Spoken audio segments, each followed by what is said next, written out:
মাদক ব্যবসায় অসম্মতি জানানোয় প্রাণ দিতে হলো চা দোকানদার বাবুলকে। অভিযোগ এলাকাবাসী ও স্বজনদের। আমার বাবার আগেই বলছে তোকে আমি দেখে নিমু, আমার লোক তুই ধরাই দিছিস, তোর আমি দেখে নিমু। ওরে দিয়া গাঁজা বেচাইলে পারুলির সুবিধা হয়, সেই সুবিধা করতে পারে নাই বিদেই পুলিশের সোর্স দিয়া ও এইভাবে ওরে মারাইছে। নিয়োগে দুর্নীতি আর রাজনৈতিক উদ্দেশ্যে ব্যবহারের কারণেই বেড়েছে পুলিশের অপরাধ প্রবণতা, বলছেন মানবাধিকার কর্মীরা, অস্বীকার স্বরাষ্ট্রমন্ত্রী। পুলিশের অস্ত্র, পুলিশের গাড়ি, পুলিশের পোশাক পরিচ্ছদ ব্যবহার করে যখন ঘটনাগুলো ঘটে এবং টিম যখন ঘটনা ঘটায়, তখন এইটাকে বিচ্ছিন্ন বিক্ষিপ্ত ঘটনা বলার সুযোগ কোন কারণেই। প্রবণতাটা কিন্তু যে বেশি, মোটেই বেশি নয়। 1,70,000-এর পুলিশ এখন, দুই একজন নীতি বিবর্জিত হতেই পারে। দেখছিলেন প্রধান শিরোনাম। দুপুরের সময় সঙ্গে আছি আমি সজল দাস এবং আমি আসাদ আজিম। এবার অন্যান্য শীর্ষ সংবাদ। মেরামত না করায় যাত্রাবাড়ির আশপাশের রাস্তাগুলোর বেহাল দশা, ভোগান্তিতে যাতায়াতকারীরা। আমলাতান্ত্রিক জটিলতায় বাধাগ্রস্ত হচ্ছে সংস্কার, জানালেন মেয়র। বাসের অভাবে হাতিরঝিল প্রকল্পে প্রাইভেট কার ও মাইক্রোবাস চালকদের রমরমা বাণিজ্য, আরো 2টি বাস নামানোর পরিকল্পনা। অমর একুশে গ্রন্থমেলা শুরুর প্রথম শিশু প্রহরে জমজমাট ভিড়, হালুম, টুকটুকি আর ইকরিকে নিয়ে মাতামাতি শিশুদের। পাটের মোড়ক ব্যবহার নিশ্চিতে লাখ লাখ বস্তা উৎপাদন করে বিপাকে খুলনার পাটকলগুলো, বিক্রি না হওয়ায় পড়েছে আর্থিক সংকটে। এবং অনূর্ধ্ব-19 বিশ্বকাপে প্রথম কোয়ার্টার ফাইনালে বাংলাদেশকে 212 রানের টার্গেট দিয়েছে নেপাল। জয়ের লক্ষ্যে ব্যাট করছে ইয়াং টাইগাররা।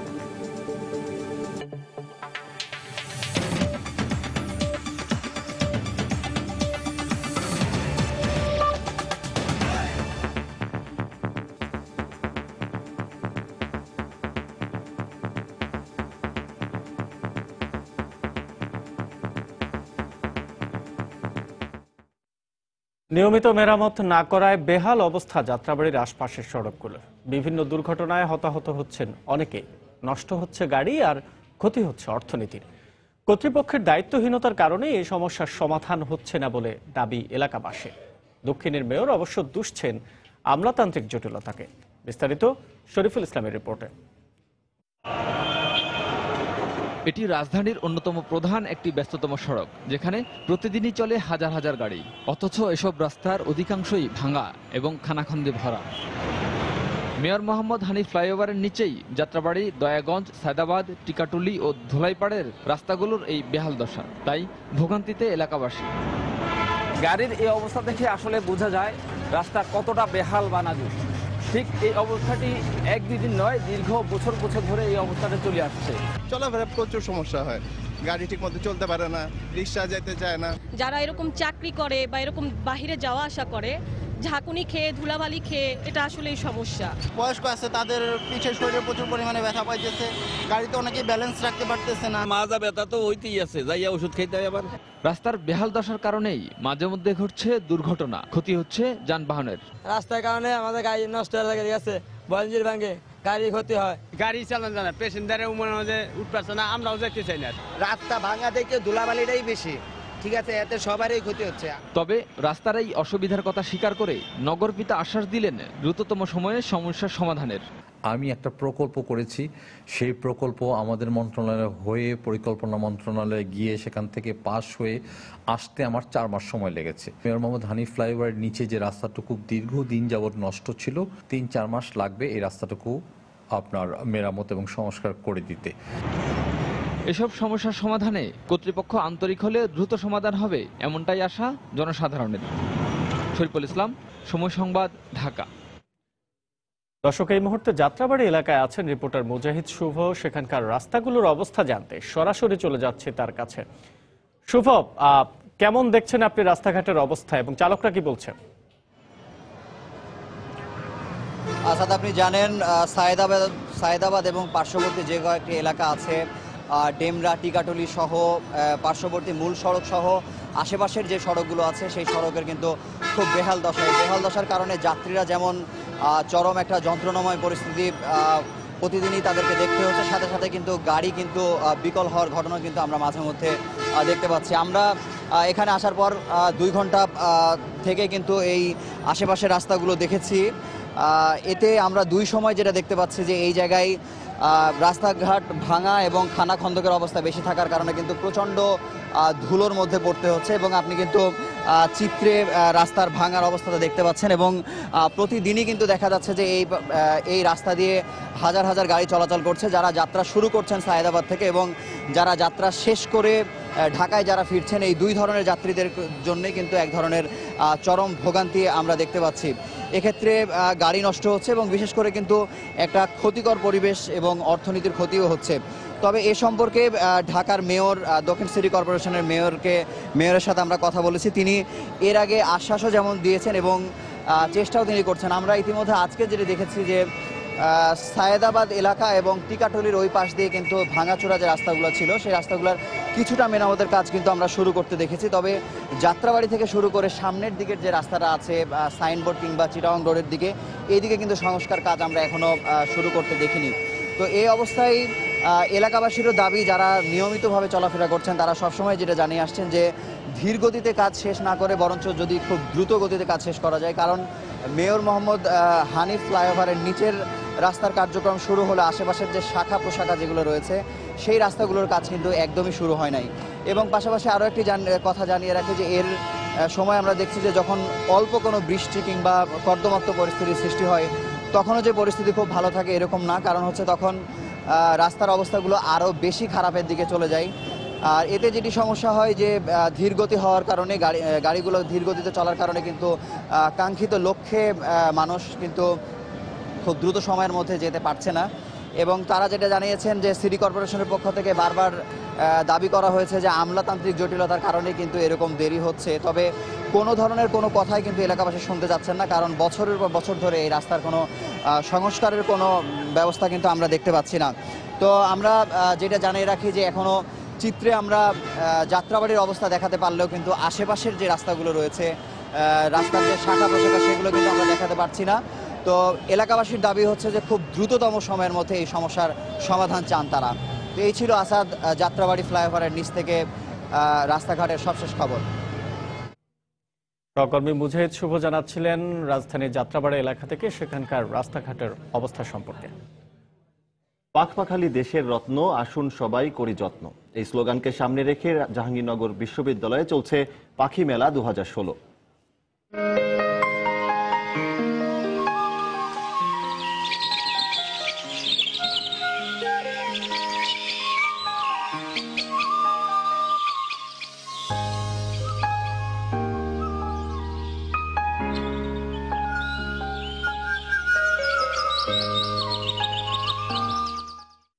দিনব্যাপী চলবে এই মেলা। দর্শক, আপনাদেরও নিয়ে যাব পাখি মেলায়। সংবাদের শেষাংশে অপেক্ষায় থাকুন। হাতিরঝিল প্রকল্পে রাজধানী উন্নয়ন কর্তৃপক্ষের বাস সার্ভিস চালু থাকলেও বন্ধ হয়নি প্রাইভেট কার ও মাইক্রোবাস চালকদের রমরমা বাণিজ্য। প্রাইভেট গাড়িতে যাত্রী পরিবহন অবৈধ হলেও প্রকল্প এলাকায় বাসের স্বল্পতার সুযোগ নিচ্ছেন তারা। রাজুক কর্তৃপক্ষ বলছে যাত্রী ভোগান্তি কমাতে শিগগিরই আরও 2টি বাস নামানো হবে। রিপোর্ট ইসরাত জাহানের। হাতিরঝিল প্রকল্পে অবৈধ যাত্রী পরিবহনের চিত্র ধারণ করতে গেলে পালাতে গিয়ে প্রায় গায়ের উপরে গাড়ি উঠিয়ে দিচ্ছিলেন চালকরা। মাইক্রোবাস তো বটেই, ব্যক্তিগত গাড়ি চালকরাও এই অবৈধ কাজে জড়িত। জানতে চাইলে পাওয়া যাচ্ছিল বিচিত্র সব উত্তর। আচ্ছা নিব না, সরি ভুলে নিব না, আমরা চালাচ্ছি না, আমাদের অফিসের গাড়ি তো স্টাফ নামা দিচ্ছি। অফিসের গাড়ি বাসের অপ্রতুলতার জন্য প্রায় সবারই গন্তব্যে পৌঁছাতে দেরি হয়ে যায়। সময় সংবাদের ক্যামেরা সামনে পেয়ে জমানো ক্ষোভ প্রকাশ করলেন যাত্রীরা। রাজুক থেকে বাস নামিয়েছে মাত্র একটা, এই শুটিং ক্লাবে, আর কারণ বাজারে মাত্র 2টা। এটা কোনোভাবে সাফিসিয়েন্ট না। মিনিমাম 3টা বাস দরকার আপনার শুটিং ক্লাবের লাইনে, আর কারণ বাজারে 5 থেকে 6টা বাস দরকার। শত শত যাত্রী এখানে দাঁড়িয়ে আছে, সবার অফিস টাইম। এই বাসগুলো ঘুরে আসতে গিয়ে প্রত্যেকেরই অফিস টাইম পার হয়ে যাচ্ছে। বাইরে ট্রান্সপোর্টে যেভাবে যেতে হয় ধাক্কাধাক্কি করে, এখানেও তাই যেতে হয়। বাস কাউন্টারে কথা বলে জানা গেল দায়িত্ব পালন করতে গিয়ে প্রতিদিনই যাত্রীদের ক্ষোভের মুখোমুখি হচ্ছেন কর্মরতরা। প্রবলেম তো হয়, যাত্রীদের অনেক কথা শুনতে হয়। ওনাদের ক্ষোভ, এখন আমরা কি করতে পারি? জ্যাম লাগলে তো আর আমরা কিছু করতে পারবো না। জ্যামটা যখন লাগে তখন মধুবাগ পর্যন্ত জ্যামটা আসে। রাজুক চেয়ারম্যান জানিয়েছেন সমস্যা সমাধানে সামনের সপ্তাহেই আরো 2টি বাস নামানোর পরিকল্পনা রয়েছে তাদের। প্রায় দেখা যায় যে অনেক লম্বা লাইন হয়, তো আমরা বুঝতে পারছি যে আরো বাস দরকার। আগামী 1 সপ্তাহের মধ্যে আমাদের আরো 2টা বাস নামানোর ইচ্ছা আছে এবং এগুলো প্রায় চূড়ান্ত। এরপরে আমরা যদি দেখি যে আরো ডিমান্ড থাকে তাহলে গ্রাজুয়ালি আমরা প্রতি মাসে 2টা করে বাড়াবো। একই সঙ্গে অবৈধভাবে যাত্রী পরিবহন বন্ধে প্রয়োজনীয় আইনি পদক্ষেপ নেওয়ার কথাও জানিয়েছেন রাজুক চেয়ারম্যান। আমরা চাচ্ছি যে আমাদের বাস সার্ভিসের মাধ্যমে যেন এই সমস্যাটা সমাধান হয়। ইশরাত জাহান, সময় সংবাদ, ঢাকা। মাদক ব্যবসায়ে অসম্মতি জানানোর কারণে বাবুল মাতুব্বরকে হত্যা করা হয়েছে এমন অভিযোগ এলাকাবাসী ও তার স্বজনদের। সকালে রাজধানীর মিরপুরের গুদারাঘাট এলাকায় নিহত বাবুল মাতুব্বরের বাড়িতে গিয়ে দেখা যায় এখনো আহাজারি করছে তার পরিবার। স্বজনদের অভিযোগ, এলাকার মাদক ব্যবসায়ী পারুলি বেগম বাবুলকে দিয়ে মাদক বিক্রি করত আর এ কাজে সহায়তা করত স্থানীয় প্রভাবশালী নেতাসহ আইনশৃঙ্খলা রক্ষা বাহিনীর সদস্যরা। তারা জানান, গত 1 বছর ধরে মাদকের ব্যবসা ছেড়ে টং দোকানের ব্যবসা করছিল বাবুল। এ ঘটনার জেরে বুধবার চাঁদাবাজির ঘটনায় অগ্নিদগ্ধ হয়ে বৃহস্পতিবার মারা যান বাবুল মাতুব্বর। এ ঘটনায় সংশ্লিষ্টতার অভিযোগে শাহ আলী থানার 5 পুলিশ সদস্যকে সাময়িক বহিষ্কার ও পারুলি বেগমকে আটক করা হয়েছে। দেখছি অনেক ভালাই কেউ লোক ঝগড়া করে নাকি দোকানটা দিয়েছে, দোকান দিয়ে আমি যেনকে মরছে হেনকে দিয়ে দোকান দিয়ে লইয়া নাতিনটে লইয়া আর পোলাটা লইয়া যে পোলাটা ছুটে আনছে এই পোলাটা লইয়া বই রয়েছে। বেশি দিন হয়নি, এলাকার মধ্যে বাবুল লোকটা ভালো আছে। ওরে দিয়া গাঁজা বেচাইলে পারুলির সুবিধা হয়, সেই সুবিধা করতে পারে নাই বিধায় পুলিশের সোর্স দিয়া ও এইভাবে ওরে মারাইছে। আমার বাবার আগেই বলছে তোকে আমি দেখে নিমু, যে আমার লোক তুই ধরাই দিছিস, তোর আমি দেখে নিমু। এখান থেকে সোর্স পুলিশ নিয়ে এসে এই ঘটনাটা ছাদার সিস্টেমে এই ঘটনাটা ঘটায়। নিয়োগে দুর্নীতি এবং রাজনৈতিক উদ্দেশ্যে ব্যবহারের কারণে পুলিশের মধ্যে অপরাধ প্রবণতা বেড়েছে বলে মনে করেন মানবাধিকার কর্মীরা। তবে এই অভিযোগ উড়িয়ে দিয়েছেন স্বরাষ্ট্রমন্ত্রী আসাদুজ্জামান খান কামাল। সম্প্রতি পুলিশের বিরুদ্ধে ওঠা অভিযোগগুলোকে বিচ্ছিন্ন ঘটনা উল্লেখ করে স্বরাষ্ট্রমন্ত্রী দাবি করেন, অপরাধী পুলিশের বিরুদ্ধে ব্যবস্থা নেওয়া হয় তাৎক্ষণিকভাবে। ওমর ফারুকের রিপোর্ট।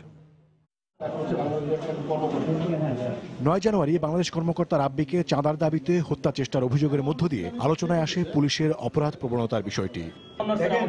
তার রেশ কাটতে না কাটতেই 15 জানুয়ারি সিটি কর্পোরেশন কর্মকর্তা বিকাশ চন্দ্রকে বেধড়ক পেটায় পুলিশ। একই মাসের শেষ দিন আদাবরে বিশ্ববিদ্যালয়ের এক ছাত্রীকে হেনস্থার অভিযোগ ওঠে পুলিশের বিরুদ্ধে। এসব ঘটনাকে স্বরাষ্ট্র মন্ত্রণালয় আর পুলিশের পক্ষ থেকে বিচ্ছিন্ন ঘটনা বলে চালিয়ে দেওয়ার চেষ্টার মধ্যেই বৃহস্পতিবার পুলিশের চাঁদাবাজির ঘটনায় মারা যান চা বিক্রেতা বাবুল। এ বাস্তবতায় প্রশ্ন উঠেছে, একের পর এক নিষ্ঠুর ঘটনায় কেন জড়িয়ে যাচ্ছে পুলিশের নাম? পুলিশের নিয়োগ, পুলিশের পোস্টিং, প্রশিক্ষণ, পদোন্নতি, এটির মধ্যে যে দুর্নীতির বীজ বপন হয়েছে, যেটার থেকে পুলিশকে নিবৃত্ত করা প্রায় অসম্ভব বলে অনেকে মনে করছেন।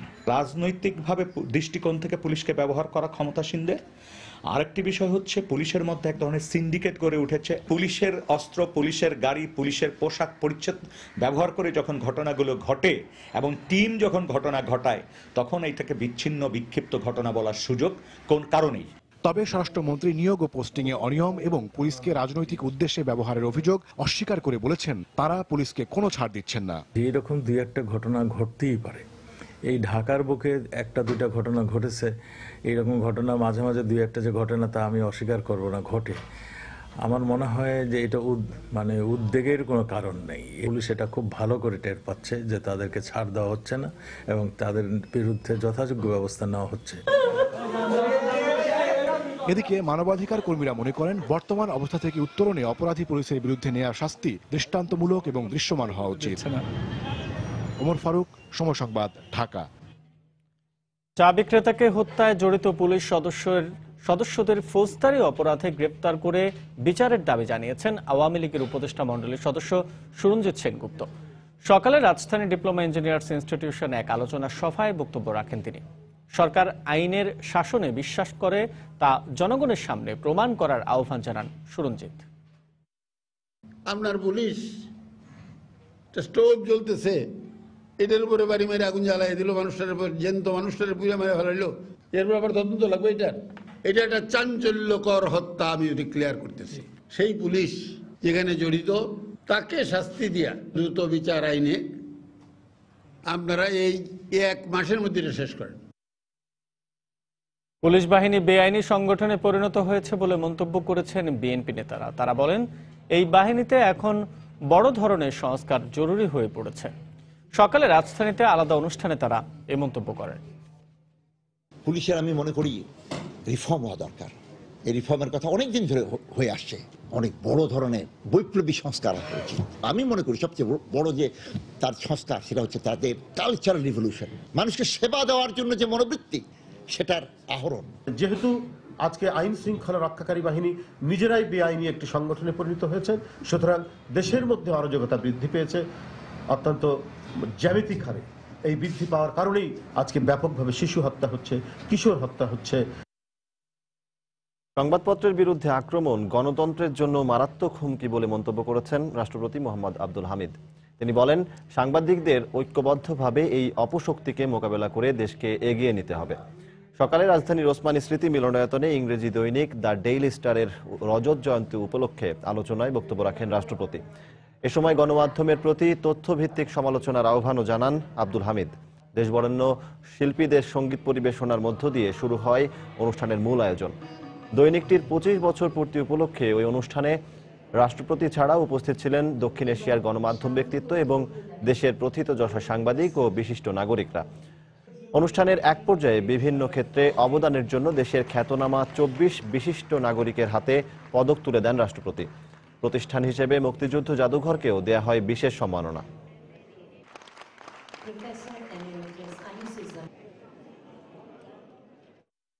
সাদাকে সাদা আর কালোকে কালো বলার সৎ সাহসী পারে একজন সাংবাদিককে পেশাগত উৎকর্ষের শীর্ষে নিয়ে যেতে পারে। আপনারা সরকারের এমনকি আমারও সমালোচনা করবেন, তবে মনে রাখতে হবে তা যেন তথ্যভিত্তিক হয়, কোনোভাবেই যেন এক পেশে না হয়। গঠনমূলক সমালোচনা সরকার পরিচালনা ও জাতি গঠনের সঠিক সিদ্ধান্ত গ্রহণে গুরুত্বপূর্ণ ভূমিকা রাখতে পারে। সংবাদপত্রের বিরুদ্ধে যে কোনো আক্রমণ গণতন্ত্রের জন্য মারাত্মক হুমকি স্বরূপ। সাংবাদিকদের ঐক্যবদ্ধভাবে এসব অপশক্তিকে মোকাবেলা করতে হবে। গাজীপুরের শেখ ফজিলাতুন্নেসা মুজিব মেমোরিয়াল কেপিজে হাসপাতালে স্বাস্থ্য পরীক্ষা করিয়েছেন প্রধানমন্ত্রী শেখ হাসিনা। সকালে গাজীপুরের তেতুই বাড়িতে পৌঁছলে তাকে স্বাগত জানান হাসপাতালের প্রধান নির্বাহী জয়তুন সুলাইমান। শেখ হাসিনা নিজেই হাসপাতালের কাউন্টারে গিয়ে স্বাস্থ্য পরীক্ষার জন্য রেজিস্ট্রেশন করেন এবং চেক আপের ফি দেন। মেডিসিন বিশেষজ্ঞ প্রফেসর ডক্টর এবিএম আবদুল্লাহ তত্ত্বাবধানে প্রধানমন্ত্রীর স্বাস্থ্য পরীক্ষা করা হয়। তিনি সেখানে নাক, কান, গলা এবং চোখ পরীক্ষা করান। এ সময় প্রধানমন্ত্রীর ব্যক্তিগত কর্মকর্তা ছাড়াও বঙ্গবন্ধু মেমোরিয়াল ট্রাস্টের সদস্যরা উপস্থিত ছিলেন।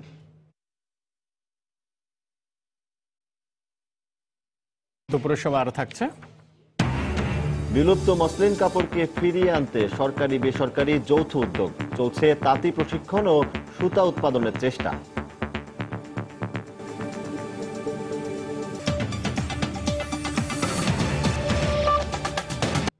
শুক্রবার ছুটির দিন হওয়ায় সকাল থেকেই জমে উঠেছে অমর একুশে গ্রন্থমেলা। সকাল 11টা থেকে শুরু হয় শিশু প্রহর, চলে বেলা 1টা পর্যন্ত। সকাল থেকেই শিশু বই প্রেমীরা তাদের বাবা মায়ের হাত ধরে বিভিন্ন স্টল ঘুরে ঘুরে বই কিনেছে। ভূতের গল্প, বিজ্ঞান বিষয়ক বই ছাড়াও অনেকেই রূপকথার বই কিনেছে। এছাড়া শিশুদের জন্য আয়োজন করা হয় চিত্রাঙ্কন প্রতিযোগিতার। আয়োজকরা জানিয়েছেন, সাপ্তাহিক ছুটির দিন হওয়ায় দুপুরের পর বইমেলা প্রাঙ্গণে পাঠক ও দর্শনার্থীর সংখ্যা আরও বাড়বে।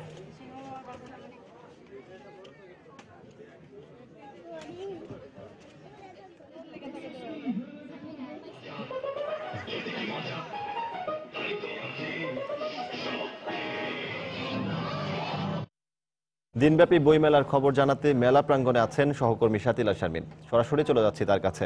শাতিলা, অমর একুশে গ্রন্থমেলার দুপুরের পরিস্থিতি যদি সজল বলি, তাহলে এখন কিন্তু শিশু প্রহর শেষ হয়ে গেছে। তো শিশু প্রহর শেষ হবার পরে এখনো কিন্তু ভিড়টা রয়েছে, বাট নামাজের যে বিরতি, নামাজের যে সময় হয়ে যাওয়ার কারণে মানুষের এবং দুপুরের যে খাবারের কারণে কিন্তু একটু ভিড়টা কমে এসেছে। তাও আমরা দেখি যে আসলে কারা আসলে বই কিনছেন এবং কারা আসলে স্টলে আছেন।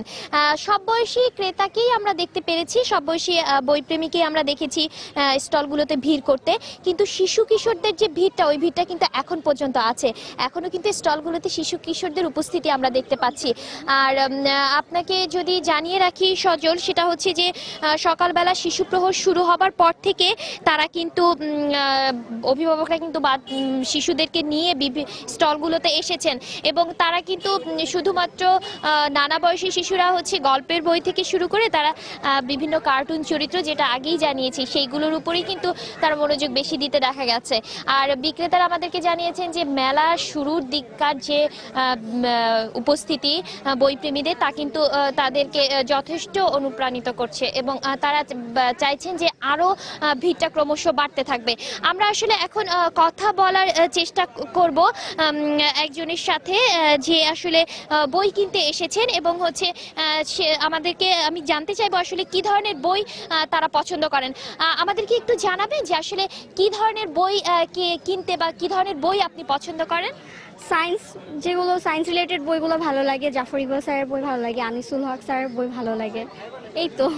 বইমেলায় ঘুরে ঘুরে কি দেখেছেন এবং বইমেলা আসলে আমাদের কাছে এত গুরুত্বপূর্ণ কেন? বইমেলা আমাদের কাছে অনেক গুরুত্বপূর্ণ, কারণ বইমেলা থেকে আমরা অনেক বই দেখতে পারি, আমাদের নতুন যে বইগুলো আসছে আমরা পরিচিত হতে পারি, আর অনেক জিনিস সম্পর্কে আমরা জানতে পারি। এই, ধন্যবাদ আপনাকে। আমরা জানছিলাম যে কিশোর একজনের কাছ থেকে যে সে আসলে কিশোর উপন্যাস এবং হচ্ছে জাফর ইকবাল তার প্রিয় লেখক, এবং আমরা দেখতে পাচ্ছি যে নানা ধরনের বইয়ের যে সংগ্রহ, সেই সংগ্রহ মধ্য থেকে তারা বেছে নিচ্ছেন তাদের পছন্দের বইটি।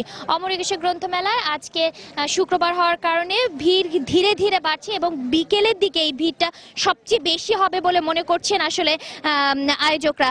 এছাড়া আমরা যেটি দেখতে পেরেছি সেটি হচ্ছে যে তারা আমাদেরকে জানিয়েছেন, যারা আগ্রহী বইপ্রেমীরা তারা কিন্তু আমাদেরকে জানিয়েছেন যে তারা আরও আসবেন বইমেলায়। এখন তো কেবল শুরু, পরবর্তী দিনগুলোতেও তারা আসতে থাকবেন বইমেলায় এবং বইমেলার যে এই যে ভিড়, এই যে ঝক্কি ঝামেলা, তারপরেও কিন্তু বইমেলা তাদের কাছে অনেক বেশি গুরুত্বপূর্ণ হয়ে ওঠে এবং এই বইমেলার যে উৎসবটা, এই উৎসবটাকে দেখতে তারা কিন্তু সবাই আবারও আসবেন বইমেলা, এমনটি জানিয়েছেন।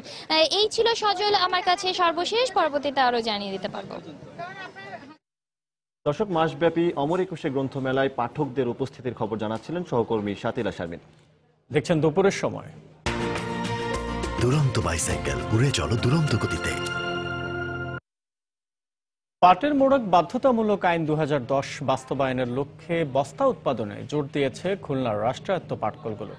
বিজিএমসির টাকা দিয়ে কেনা কাঁচা পাট দিয়ে গত 2 মাসে উৎপাদন করা হয়েছে লাখ লাখ বস্তা, কিন্তু উৎপাদিত বস্তার বিক্রি কম। এতে মিলগুলোতে নতুন করে সৃষ্টি হয়েছে আর্থিক সংকট।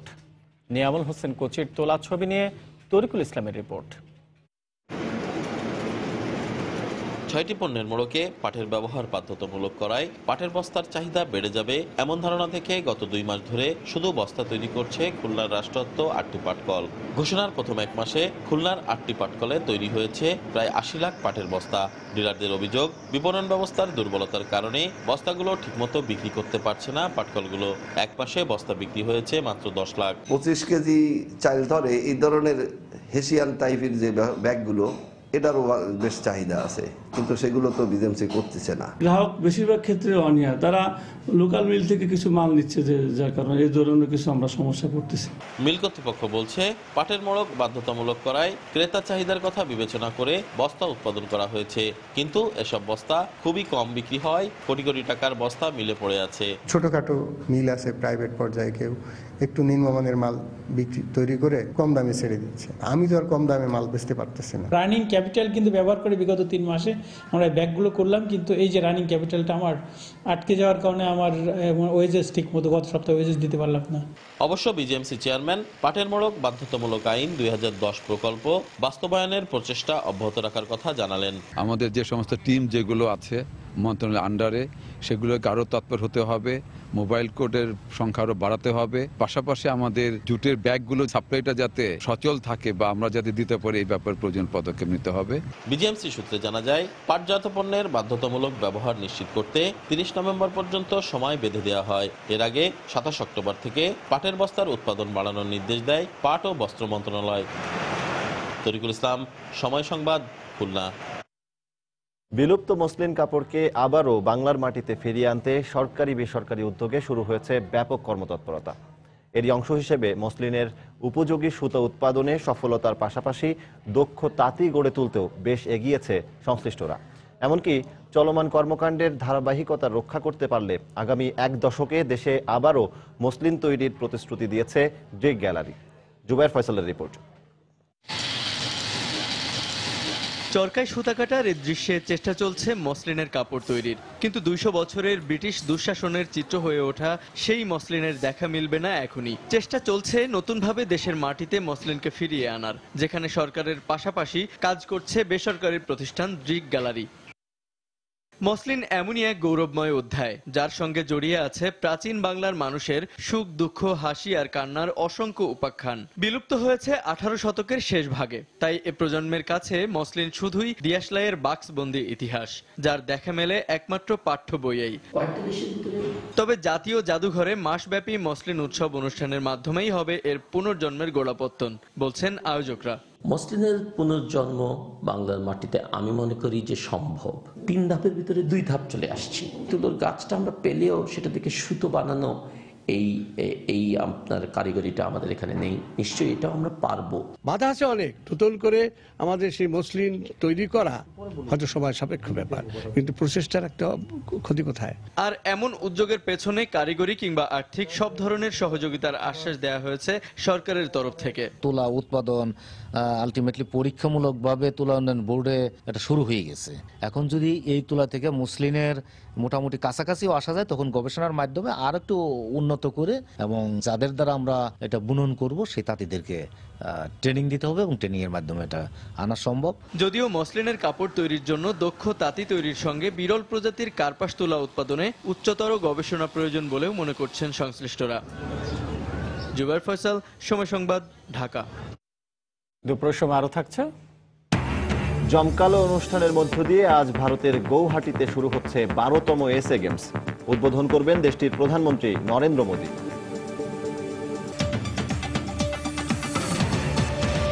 কুমিল্লায় ডাকাত সন্দেহে গণপিটুনিতে নিহত হয়েছে 2 জন, আহত আরো 1 জন। ভোরে চান্দিনা উপজেলার নবাবপুরে ঘটনা ঘটে। পুলিশ জানায় উপজেলার রানীচড়া গ্রামে ডাকাত সন্দেহে 3 জনকে আটক করে গ্রামবাসী। এ সময় উত্তেজিত জনতা তাদের গণপিটুনি দিলে ঘটনাস্থলে 2 জনের মৃত্যু হয়। খবর পেয়ে পুলিশ সেখানে পৌঁছে আহত 1 জনকে উদ্ধার করে উপজেলা স্বাস্থ্য কমপ্লেক্সে ভর্তি করে। তবে আহতের অবস্থা আশঙ্কাজনক হয় তাকে কুমিল্লা মেডিকেলে পাঠানো হয়েছে।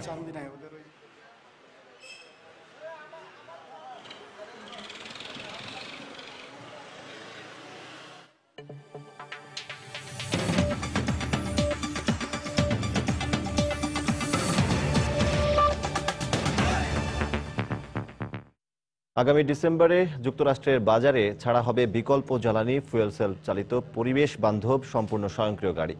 পর্যায়ক্রমে পুরো যুক্তরাষ্ট্রের পরিবহন ব্যবস্থাকে ঢেলে সাজানোর কথা বলছে কর্তৃপক্ষ। এতে করে সড়ক দুর্ঘটনাও কমে আসবে বলে প্রত্যাশা তাদের।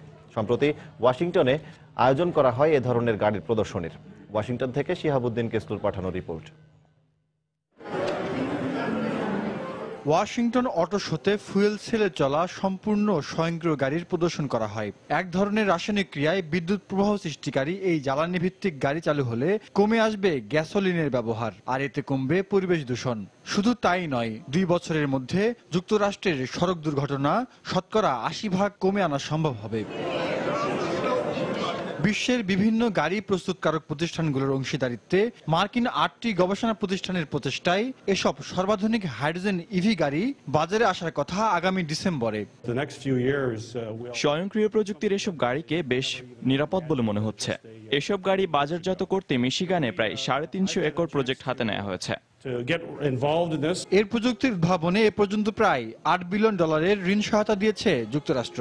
40 লাখ গাড়ি বাজারে আনতে আরো $16 বিলিয়ন সরকারি ঋণ সহায়তা দেবার ঘোষণা দিয়েছে যুক্তরাষ্ট্রের জ্বালানি মন্ত্রণালয়। এসব উদ্যোগ দেশটির পরিবেশ রক্ষায় গুরুত্বপূর্ণ ভূমিকা রাখবে বলে মনে করেন নিউ ইয়র্ক সিটি ট্রান্সপোর্টেশন ডিপার্টমেন্টের প্রধান প্রকৌশলী কোর্ডেল শেক্টার।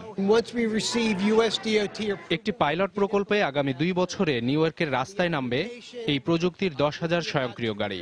সরকারি যানবাহনের পাশাপাশি ব্যক্তিগত গাড়িও এই প্রক্রিয়ার অন্তর্ভুক্ত করা হবে। আশা করছি বায়ু দূষণ রোধে এটি বেশ কাজ করবে।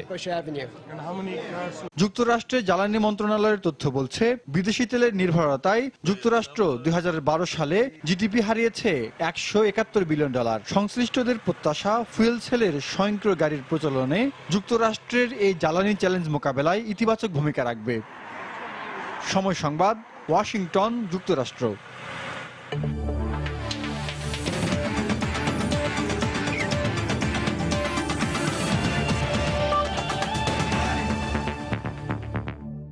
আইসিসি অনূর্ধ্ব-19 ক্রিকেট বিশ্বকাপের খবর। মিরপুরে প্রথম কোয়ার্টার ফাইনালে স্বাগতিক বাংলাদেশকে 212 রানের টার্গেট দিয়েছে নেপাল। জয়ের লক্ষ্যে এখন ব্যাট করছে বাংলার যুবারা। শেষ খবর পাওয়া পর্যন্ত ইয়াং টাইগারদের সংগ্রহ 3 উইকেটে 79 রান। মিরপুর শেরেবাংলা স্টেডিয়ামে ব্যাট করতে নেমে খুব একটা সুবিধা করতে পারেনি হিমালয়ের দেশটি। দলীয় 17 রানে সাইফুদ্দিনের শিকার হয়ে ফেরেন সন্দীপ। এর 2 রান পরে আউট হন কার্কি। ভালোই খেলতে থাকা ওপেনার ধামালা দলীয় 63 রানে ব্যক্তিগত 25 রান করে আউট হন। তবে চতুর্থ উইকেটে অধিনায়ক রাজু রেজাল ও আরিফ শেখের ব্যাটিং দারুণভাবে ঘুরে দাঁড়ায় নেপাল। 51 রানের জুটি গড়ে দলের হয়ে ব্যক্তিগত সর্বোচ্চ 72 রানে সাজঘরে ফেরেন অধিনায়ক রাজু। পরে শাওনের স্পিনে কাটা পড়ে প্যাভিলিয়নে ফেরেন রাজবীর সিং। শেষের দিকে বাংলাদেশের নিয়ন্ত্রিত বোলিংয়ে দীপেন্দ্র ও তামাওয়েং এর সমান 22 রানে ভর করে 211 রানে সংগ্রহ পায় নেপালের যুবারা। জবাবে ব্যাট করতে নেমে শুরুতেই হোঁচট খায় বাংলাদেশ। দলীয় 17 রানে ধামালার এলবিডব্লিউ এর ফাঁদে পড়ে সাজঘরে ফেরেন ওপেনার সাইফ হাসান। পরে পিনাক জয়রাজ জুটি দেখে শুনে ব্যাট করলেও ব্যক্তিগত 32 রানে আউট হন পিনাক ঘোষ। বেশিক্ষণ টেকেননি বাংলাদেশের সফল ব্যাটসম্যান নাজমুল হোসেন শান্ত। তিনি ফেরেন 7 রান করে।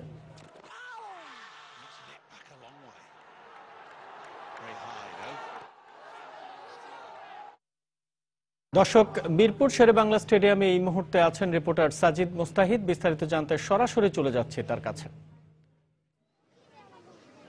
আসলে বাংলাদেশের যে একটু আগে যে ভয়টি ছিল যে বাংলাদেশ এই রানটি চেস করতে পারবে কিনা বা কতটা সহজভাবে করে নাকি জয়টা বাংলাদেশ একটু কঠিন করে জয় পায়, এটাই কিন্তু আসলে বলেছিলাম কিছুক্ষণ আগে। এবং ম্যাচের যে এখন অবস্থা তাতে কিন্তু দেখে মনে হচ্ছে যে বাংলাদেশকে কিন্তু এই 212 রানের যে টার্গেট এটা পেতেও কিন্তু বা জয়টা পেতেও কিন্তু বেশ একটু কঠিনই একটা পথ পাড়ি দিতে হবে। কেননা এরই মধ্যে কিন্তু বাংলাদেশের প্রথম সারির যে 3 জন ব্যাটসম্যান তারা কিন্তু এরই মধ্যে ফিরে গেছে এবং যিনি দুর্দান্ত ফর্মে ছিলেন, আসরে একটি 100 এবং একটি 50 পেয়েছিলেন নাজমুল হোসেন শান্ত, তিনিও কিন্তু কিছুক্ষণ আগে মাত্র 8 রান করে ফিরে গেছেন। তো এখন পুরো চাপটা কিন্তু বলা যায় যে বাংলাদেশের উপরে এবং নেপালের বোলাররা, বিশেষ করে যদি বলতে হয় স্পিনাররা কিন্তু দুর্দান্ত বল করছেন। তাদের একজন লেগ স্পিনার আছেন এবং তাদের তামাঙ্গা নামে একজন স্পিনার আছেন, তিনিও কিন্তু দুর্দান্ত বল করেছেন এবং তারা যেমন রান কম দিচ্ছেন তেমনি কিন্তু কিছু বিরতি দিয়ে কিন্তু তার উইকেটও তুলে নিয়েছেন। তো এই ক্ষেত্রে বলা যায় যে বাংলাদেশের ব্যাটসম্যানদের জন্য রান তোলাটা যেমন কঠিন এবং তবে তারপরও বলা যায় যে বাংলাদেশের ব্যাটসম্যানরা যদি এখানে জুটি গড়েন, যদি এখন মেহেদী হাসান মিরাজ আছেন এবং জয়রাজ আছেন, তারও যদি একটা জুটি গড়ে যদি আপাতত আরো 10-12 ওভার যদি পার করে দেয় তাহলে কিন্তু বাংলাদেশে বলা যায় যে শেষের দিকে ব্যাটসম্যানরা কিছুটা একটু দ্রুত গতিতে খেলে যদি এই রানটা চেস করতে পারে। তবে এর মধ্যে প্রায় 25 ওভারের খেলা হয়ে গেছে এবং বাংলাদেশের কিন্তু রান বলতে গেলে এখন 3-এর একটু উপরে, সেক্ষেত্রে ধীরে ধীরে কিন্তু আস্কিং রেটও বাড়ছে এবং আমরা জানি যে বাংলাদেশের ব্যাটসম্যানদের লোয়ার অর্ডারে যারা আছেন কয়েকজন আছেন যারা একটু বিগ হিটার, কিন্তু তারপরও আস্কিং রেটের বাড়ার সাথে সাথে কিন্তু বাংলাদেশের উপর চাপও বাড়বে। তো সেক্ষেত্রে বলা যায় যে যত বাংলাদেশের এখন ব্যাটসম্যানরা যদি একটু ধরে খেলেন তাহলে কিন্তু আসলে বলা যায় শেষ দিকে গিয়ে কিছু একটা করা সম্ভব। তো আসাদ, এই ছিল আমার কাছে এখন পর্যন্ত সর্বশেষ খবর। সহকর্মী সাজিদ মুস্তাহিদ জানাচ্ছিলেন শেরেবাংলা জাতীয় স্টেডিয়াম থেকে বাংলাদেশ এবং নেপাল অনূর্ধ্ব-19 ম্যাচ সম্পর্কে। এসএ গেমসের খবর। জমকাল উদ্বোধনী অনুষ্ঠানের মধ্য দিয়ে আজ ভারতের গৌহাটিতে শুরু হচ্ছে 12তম এসএ গেমস। উদ্বোধন করবেন ভারতের প্রধানমন্ত্রী নরেন্দ্র মোদী। গেমস উপলক্ষে নেওয়া হয়েছে ব্যাপক নিরাপত্তা। অ্যাথলিট ও কর্মকর্তাদের নিরাপত্তার দায়িত্ব পালন করবেন 11,000 পুলিশ সদস্য। গৌহাটি থেকে জানাচ্ছেন সজল মিত্র রিচার্ড। দক্ষিণ এশিয়ার অলিম্পিক খ্যাত এসএ গেমস, যার 12তম আসরের ভেন্যু ভারতের আসামের গৌহাটি ও মেঘালয়ের শিলং। প্রথমবারের মতো এমন আয়োজন করতে যাচ্ছে তারা। আসরকে ঘিরে এরই মধ্যে সেজে উঠেছে উত্তর পূর্ব ভারতের এই দুটি শহর। আসরের উদ্বোধনী অনুষ্ঠানের মধ্যমণি প্রধানমন্ত্রী নরেন্দ্র মোদী। নিরাপত্তার বিষয়টি নিয়ে আয়োজকরা বেশি সচেতন। নিরাপত্তার জন্য রয়েছে 11,000 পুলিশ সদস্যের পাশাপাশি ন্যাশনাল সিকিউরিটি গার্ড NSGর মতো প্রশিক্ষিত নিরাপত্তা বাহিনী। কোনো ধরনের রেড অ্যালার্ট না থাকায় এই আয়োজনের সফল শুরুর প্রত্যাশা আয়োজকদের। তবে শেষ মুহূর্তে পুরোপুরি প্রস্তুত না হয় আসরে ছেলেদের ফুটবলের ভেন্যু নেহেরু স্টেডিয়াম থেকে সাই স্টেডিয়ামে স্থানান্তর করায় সাংবাদিকদের তোপের মুখে পড়তে হয়েছে আয়োজকদের। উদ্বোধনী অনুষ্ঠান নিরাপত্তার বিষয়টি আমরা গুরুত্ব দিয়ে দেখছি। আশা করি আমরা একটি সফল আয়োজনের অংশীদার হচ্ছি। সব বিষয়ে আমরা পুরোপুরি সফল হব এটা বলতে পারছি না, তবে আমরা আমাদের সর্বোচ্চটা দেওয়ার চেষ্টা করব। উদ্বোধনী অনুষ্ঠানে পারফর্ম করবেন প্রায় 5,000 পারফর্মার, আর সেই অনুষ্ঠান আগ্রহ তৈরি করেছে সাধারণ দর্শকদের মাঝেও। I'm feeling very good, ma'am. It's a very good opportunity in life, and I'm very happy. 8 nations are coming together here first time. We are very excited.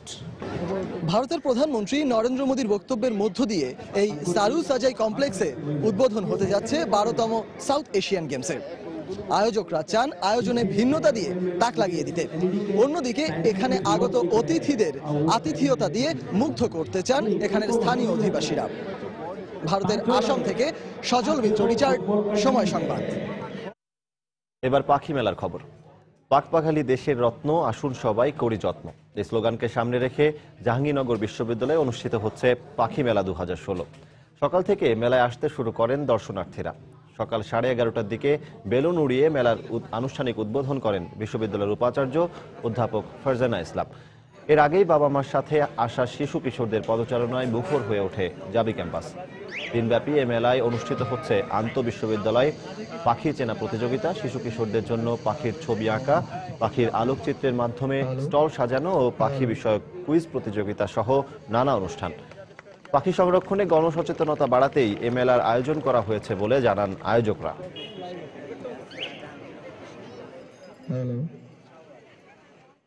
প্রতি বছর জাহাঙ্গীরনগর বিশ্ববিদ্যালয়ে আমরা পাখি মেলা আয়োজন করি আমাদের বিভাগ থেকে। তো আমরা চাই যে এই পাখিগুলো যখন আসবে এর যে ভূমিকা এবং একে সংরক্ষণ করা যে আমাদের দায়িত্ব, বিশেষ করে প্রকৃতি পরিবেশ যদি ভালো থাকে আমরা ভালো থাকবো।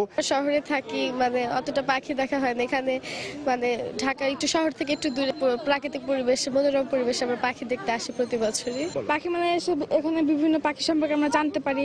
আবার এখানে চিত্রাঙ্কন প্রতিযোগিতা হয়, তার মাধ্যমে আমরা অনেক কিছু শিখতে পারি। এখানে আসা হয় মূলত একই সাথে এই মেলায় আসলে পাখি, প্রজাপতি এবং গাছ এই তিনটি সম্পর্কেই আসলে জানা যায়। দর্শক, জাহাঙ্গীরনগর বিশ্ববিদ্যালয় ক্যাম্পাসে ব্যতিক্রমী দৃষ্টিনন্দন পাখি মেলা দেখতে ভিড় এখন দর্শনার্থীদের। সেখানে আছেন রিপোর্টার তানিন মেহেদি। পাখি মেলার খবর জানতে সরাসরি চলে যাচ্ছি তার কাছে। মেহেদি।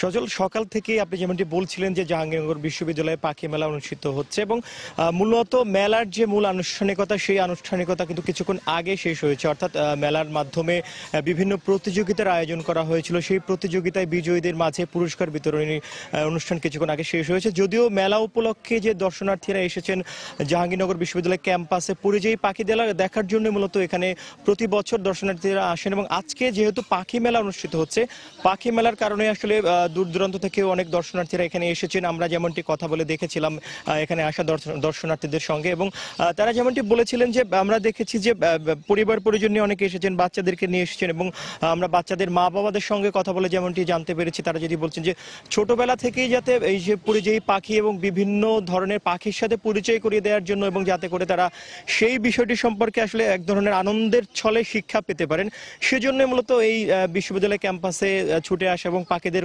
কলকাকলিতে মুখর যে লেকগুলো রয়েছে সেই লেকগুলোতে পাখিদের যে নানা ধরনের ওড়াউড়ি কলকাকলি মুখর যে ক্যাম্পাস, সেই ক্যাম্পাসে তারা এখানে ছুটে এসেছেন।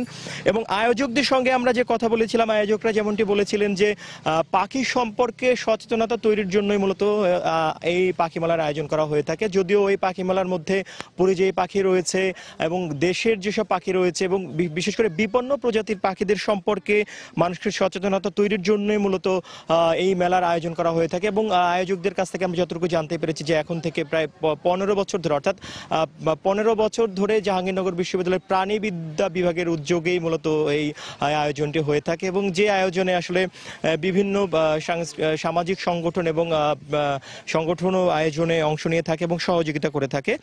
তবে পাখিদের সম্পর্কে যে তথ্য আপনাদেরকে একটু জানিয়ে রাখতে, সেটি হচ্ছে জাহাঙ্গীরনগর বিশ্ববিদ্যালয়ে আমরা যতটুকু জানতে পেরেছি 195 প্রজাতির পাখি রয়েছে, যার মধ্যে 78 প্রজাতির পাখি যেগুলো দেশি পাখি, এবং অন্যান্য যে পাখিগুলো রয়েছে সেই পাখিগুলো মূলত পরিযায়ী পাখি। এবং শীতের সময় অর্থাৎ ডিসেম্বর থেকে শুরু করে ফেব্রুয়ারি এবং মার্চ মাস পর্যন্ত এই পাখিগুলো, এই যে লেকগুলো রয়েছে বিশ্ববিদ্যালয়ের লেক, সেই লেকগুলোতে পাখিগুলোর আনাগোনা থাকে, এবং এরপরে আসলে তারা তাদের যে আবাসস্থল সেই আবাসস্থলে চলে যায়। তো আসলে সেই পাখিদের যে আবাসস্থল রয়েছে বিশ্ববিদ্যালয়ের ক্যাম্পাসের যে লেকে পাখি দেখতে মূলত দর্শনার্থীরা এসে থাকেন। আর আয়োজকরা যেটি বলেছেন, প্রাণীবিদ্যা বিভাগের যে যারা গবেষক রয়েছেন তারা দর্শনার্থীদেরকে বিশেষভাবে অনুরোধ করেছেন যাতে করে যারা পাখিদেরকে দেখতে আসেন পাখিদেরকে যাতে কোনো ধরনের বিরক্ত না করে তারা একটু নির্দিষ্ট দূরত্ব বজায় রেখে তারা তাদের আনন্দটা প্রকাশ করতে পারেন, ছবি তুলতে পারেন, যাতে করে কোনো ঢিল লেকে না ছড়া হয় সেই বিষয়ে কিন্তু তারা দর্শনার্থীদেরকে বেশ সতর্ক করছেন। তবে আরেকটি তথ্য জানিয়ে রাখতে চাই, যারা পাখি প্রেমী রয়েছেন পাখিদের বিভিন্ন ছবি তুলেন, বিগ বার্ডস বাংলাদেশ নামে একটি ইভেন্ট রয়েছে যেটি মূলত এই প্রাণীবিদ্যা বিভাগ জাহাঙ্গীরনগর বিশ্ববিদ্যালয়ে তারা এটি আয়োজন করে, এবং ফেসবুকে একটি পেজ রয়েছে বিগ বার্ডস বাংলাদেশ নামে। সেই পেজে কিন্তু আপনি চাইলে পাখিদের দেশের যারা বিভিন্ন এলাকায় যে পাখি রয়েছে বিভিন্ন প্রজাতির পাখি, বিভিন্ন পাখি, সেই পাখির ছবি তুলে সেখানে দিতে পারেন। চাইলে আপনিও বিজয়ী হতে পারেন, যে ঘোষণাটি আসবে আগামী বছরে। তো সজল, এখনকার মতো এই ছিল আমার কাছে থাকা সবশেষ খবর। সজল। দর্শক, জাহাঙ্গীরনগর বিশ্ববিদ্যালয় ক্যাম্পাসে আয়োজিত দৃষ্টিনন্দন পাখি মেলার খবর জানাচ্ছিলেন সহকর্মী তানিন মেহেদি। দুপুরের সময় এ পর্যায়ে শীর্ষ সংবাদ জানিয়ে দিচ্ছে আরো একবার। মাদক ব্যবসায় অসম্মতি জানানোয় প্রাণ দিতে হলো চা দোকানদার বাবুলকে। অভিযোগ এলাকাবাসী ও স্বজনদের, দোষীদের বিচার দাবি। নিয়োগে দুর্নীতি ও রাজনৈতিক উদ্দেশ্যে ব্যবহারের কারণে বেড়েছে পুলিশের অপরাধ প্রবণতা, বলছেন মানবাধিকার কর্মীরা, অস্বীকার স্বরাষ্ট্রমন্ত্রী। মেরামত না করায় যাত্রাবাড়ির আশপাশের রাস্তাগুলোর বেহাল দশা, ভোগান্তিতে যাতায়াতকারীরা। আমলাতান্ত্রিক জটিলতায় বাধাগ্রস্ত হচ্ছে সংস্কার, জানালেন মেয়র। অমর একুশে গ্রন্থমেলা শুরুর প্রথম শিশু প্রহরের জমজমাট ভিড়, হালুম, টুকটুকি আর ইকরিকে নিয়ে মাতামাতি শিশুদের। এবং অনূর্ধ্ব 19 বিশ্বকাপে প্রথম কোয়ার্টার ফাইনালে বাংলাদেশকে 212 রানের টার্গেট দিয়েছে নেপাল। জয়ের লক্ষ্যে ব্যাট করছে ইয়াং টাইগাররা। এই ছিল দুপুরের সময়। যে কোনো খবর পেতে ভিজিট করুন সময়নিউজ.tv। সঙ্গে থাকুন সময়।